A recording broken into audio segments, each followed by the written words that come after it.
High, মৌরলা মাছের টক রান্না করার জন্য প্রথমে কিছু মৌরলা মাছ নুন হলুদ দিয়ে মেখে নেব। তারপর কড়াইয়ের মধ্যে তেল গরম করে নিয়ে মৌরলা মাছগুলো এক এক করে হালকা করে ভেজে নেব। আর এই টকটা রেডি করার জন্য একদিকে আমি কিছুটা তেঁতুল নেব। জলের মধ্যে তেঁতুলটা কচলিয়ে নিয়ে ওর পাল্পটা বের করে নেব।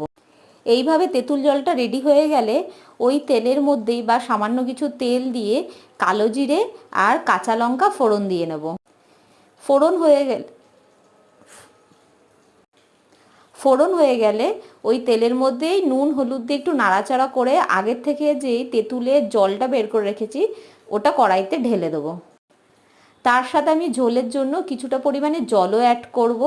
এরপরে নুন হলুদ দিয়ে দেবো পরিমাণ মতো, আর দেবো হচ্ছে চিনি। এরপর ঝোলটা ফুটে আসলে তার মধ্যে ভাজা মাছগুলো দিয়ে নেব। ভাজা মাছ দিয়ে কিছুক্ষণ নেড়ে চেড়ে ফুটিয়ে নিলেই রেডি আমাদের মৌরলা মাছের টক। একদমই ইজি, আর আমাদের গরমে এই টকটা তো খুবই প্রয়োজনীয়। আমাদের রোজই যদি আমাদের শেষ পাতে কিছু টক হয় তাহলে তো মন্দ হয়। আর কিছুটা মৌরলা মাছ থাকলে এইভাবে মৌরলা মাছের টকটা তো বানিয়ে নেওয়াই যেতে পারে। যে যার স্বাদ মতন মিষ্টিটা দেবে, আর একটু টক টক তো এটা অবশ্যই।